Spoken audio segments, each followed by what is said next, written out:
Princess ಹತ್ಯೆ ವಿಚಾರಕ್ಕೆ ಸಂಬಂಧಪಟ್ಟಾಗ ಸಾಕಷ್ಟು ವಿವಾದಗಳಾಗಿದೆ. ಈಗ ಏನಂತ ಹೇಳಿದ್ರೆ ಅವ್ರೇಂತ ಕನ್ವಿನ್ಸ್ ಆದ್ರು. ಈಗ ಹೊರಗಡೆಯಿಂದ ಮೈಸೂರಿಗೆ ಬರುವಂಥ ಅಧಿಕಾರಿಗಳಿಗೆ, ಕೆಲವು ವೃತ್ತಿನಿರತ ರಾಜಕಾರಣಿಗಳಿಗೆ, ಸ್ವಾರ್ಥಿಗಳಿಗೆ ಮೈಸೂರಿನ ಇತಿಹಾಸ, ಸಂಸ್ಕೃತಿ, ಪರಂಪರೆ ಗೊತ್ತಿರೋಲ್ಲ. ಅವರೇನೋ ತೀರ್ಮಾನ ಮಾಡ್ತಾರೆ. ನಾವು ಮೈಸೂರಿನ ನಾಗರಿಕರಾಗಿ ಮೈಸೂರಿನ ಗೌರವ ಉಳಿಬೇಕು ಅನ್ನೋ ದೃಷ್ಟಿಯಿಂದಾಗಿ ಪ್ರಿನ್ಸೆಸ್ ರೋಡ್ ಬಗ್ಗೆ ಅವ್ರೇನು ಹೇಳ್ತಾರೆ, ಪ್ರಿನ್ಸೆಸ್ ರಾಜಕುಮಾರಿ ರಸ್ತೆ ಇತ್ತು, ಹೇಗಿತ್ತು, ಸ್ಯಾನಿಟೋರಿಯಂ ಹೇಗೆ ಪ್ರಾರಂಭ ಆಯಿತು, ಪ್ರಿನ್ಸೆಸ್ ಕೃಷ್ಣಾಜಮ್ಮಣ್ಣಿ ಕ್ಷಯದ ಆಸ್ಪತ್ರೆ ಒಂದು ಮಾರುದ್ದ ಇದೆ, ಹೇಳೋಕ್ಕೆ ಕಷ್ಟ ಆಗುತ್ತೆ. ಚಿಕ್ಕದಾಗಿ ಪ್ರಿನ್ಸೆಸ್ ರೋಡ್ ದಾಖಲೆಗಳು ಕೊಟ್ಟಿದ್ದೀವಿ. ಪ್ರತಿಯೊಂದೂ ವೋಟರ್ಸ್ ಲಿಸ್ಟಲ್ಲಿದೆ ಪ್ರಿನ್ಸೆಸ್ ರೋಡ್ ಅಂತ. ಎಲ್ಲವನ್ನು ಕೃಷ್ಣ ತೆಗೆದಿದ್ದಾರೆ. ಮೊನ್ನೆನೋ ಸಂದೇಶ ಸ್ವಾಮಿ ತೋರಿಸಿದ್ದಾರೆ. ಅದನ್ನು ಆ ದಾಖಲಾತಿನ ಅವ್ರಿಗೆ ಕೊಟ್ಟಿದ್ದೀವಿ.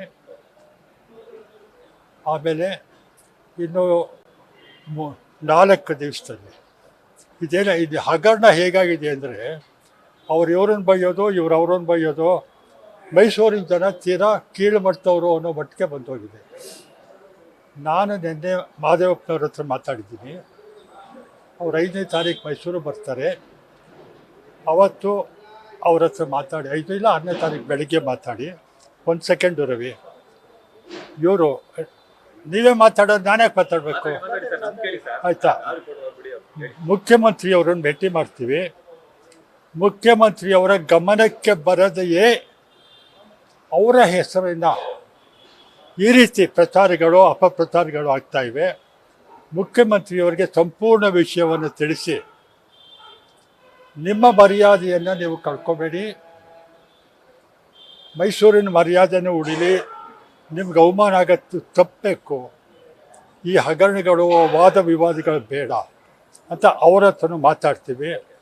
ಬಹುಶಃ ನಮಗಿರೋ ವಿಶ್ವಾಸದಲ್ಲಿ ಅವರೇ ಇದನ್ನು ಬೇಡ, ನಾನು ಹೆಸರಿಡೋದು ಬೇಡ ಅಂತ ಹೇಳುವಂಥ ಪರಿಸ್ಥಿತಿ ಬರುತ್ತೆ. ಅಲ್ಲಿ JP ನಗರಲ್ಲಿ ಅವರ ಹೆಸರಲ್ಲಿ ಒಂದು ಉದ್ಯಾನವನ ಇದೆ. ಆಮೇಲೆ ಹೆಸರು ಸಜೆಸ್ಟ್ ಮಾಡೋದು ಚುನಾಯಿತ ಪ್ರತಿನಿಧಿಗಳು, ಜನನೂ ಸಜೆಸ್ಟ್ ಮಾಡಿ ಚುನಾಯಿತ ಪ್ರತಿನಿಧಿಗಳು ಮಾಡಬೇಕು. ಸರ್ಕಾರಿ ಅಧಿಕಾರಿಗಳಲ್ಲ, ಅವ್ರಿಗೆ ಅಧಿಕಾರ ಇಲ್ಲ. ಅವರಿಗೆ ದಿನನಿತ್ಯದ ವ್ಯವಹಾರ ಮಾಡೋದು ಅಷ್ಟೇ ಕೆಲಸ. ಈಗ ಆಯುಕ್ತರು ಏನಂತ ಹೇಳಿದ್ರು ಸರ್? ಭೇಟಿ ಆದ್ರಲ್ಲ, ಏನಂತ ಹೇಳಿದ್ರು? ಆಯುಕ್ತರಿಗೆ ನಾವು ಕೊಟ್ಟಿದ್ದೇವೆ. ಅವ್ರು ಮತ್ತೆ ಅವರು 30 ದಿನ ಟೈಮ್ ಕೊಟ್ಟಿರಲ್ಲಪ್ಪ ಆಕ್ಷೇಪಣೆಗಳಿಗೆ. ಅದು ಮುಗಿದ ಮೇಲೆ ಆ ಜಿಲ್ಲಾಧಿಕಾರಿ ಅವರೆಲ್ಲ ಕೂತ್ಕೊಂಡು ಮಾತಾಡಬೇಕು. ಅವ್ರೇನಾರು ಮಾಡ್ಕೊಳ್ಳಿ. ನಾವು ಪೂರ್ವ ಎಚ್ಚರಿಕೆಯಿಂದ ವಹಿಸಿ ಇನ್ನು 3-4 ದಿವಸದಲ್ಲಿ ಸಿದ್ದರಾಮಯ್ಯ ಮಾತಾಡಿದ ನಂತರ ನ್ಯಾಯಾಲಯಕ್ಕೆ ಹೋಗೋದಕ್ಕೂ ನಾನು ತಯಾರಿದ್ದೀನಿ. ಕಾರಣ ಒಂದೇ ಹೇಳ್ತೀನಿ. 1999ರಲ್ಲಿ ಕೋರ್ಟ್ ಮುಂದಿನ ವಾಣಿ ವಿಲಾಸ ರಸ್ತೆಯನ್ನು ಸಿದ್ದರಾಮಯ್ಯ ಡಬಲ್ ರೋಡ್ ಅಂತ ಚೇಂಜ್ ಮಾಡೋದಕ್ಕೆ ಅವತ್ತಿದ್ದ ಟ್ರಸ್ಟ್ ಬೋರ್ಡಿನ ಅಧ್ಯಕ್ಷರುಗಳು, ಮೆಂಬರ್ಗಳು ಹೊರಟಿದ್ರು. ನಾನು ಕೇಸ್ ಹಾಕಿ ಅದನ್ನು ತಪ್ಪಿಸಿ ವಾಣಿ ವಿಲಾಸ ರಸ್ತೆ ಅಂತ ಇಳಿಸ್ದೆ. ಅವ್ರು MG ರೋಡ್ ಮಾಡೋಕ್ಕೆ, ಸಿದ್ದರಾಮಯ್ಯ ಬೇಡ ಅಂದಮೇಲೆ MG ರೋಡ್ ಮಾಡೋಕ್ಕೆ ಹೋಗಿದ್ರು, ಗಾಂಧಿ ನೇತಾಕಕ್ಕೆ. ಅದನ್ನೇ ಸಿದ್ದರಾಮಯ್ಯ ಹೇಳಿ ಈಗಲೂ ಅದೇನೇ ಆಗೋದು. ಈಗಲೂ ಅದೇ ಆಗೋದು. ಇವರು ಹೆಸರು ಬದಲಾಯಿಸಕ್ಕೆ ಹೋದ್ರೆ. ಈಗ ಸಿದ್ದರಾಮಯ್ಯ ಅವರು ತಮಗೆ ಆಪ್ತರಿದ್ದಾರೆ, ಸಾಕಷ್ಟು ಬಾರಿ ಅವ್ರನ್ನ ಭೇಟಿ ಮಾಡಿ ಮಾತನಾಡಿದಿರಾ. ಈ ವಿಚಾರವಾಗಿ ಅವ್ರನ್ನ ಭೇಟಿ ಮಾಡ್ತೀರಾ? ಸಿದ್ದರಾಮಯ್ಯ ಭೇಟಿ ಮಾಡಿ ಅವ್ರಿಗೆ ನೆನ್ನೆ ದಿನ ಮಹದೇವಪ್ಪನಿಗೆ ಫೋನ್ ಮಾಡಿದೆ, ಅಂದರೆ ಸಾಯಂಕಾಲ. ಇವತ್ತು ಸಂಜೆ ಅವರು ಟಿ ನರಸೀಪುರಕ್ಕೆ ಹೋಗ್ತಾರೆ, 2 ದಿನ ಅಲ್ಲಿರ್ತಾರೆ. 5ನೇ ತಾರೀಕು ಸಾಯಂಕಾಲ ಬರ್ತೀನಿ ಅಂದರು.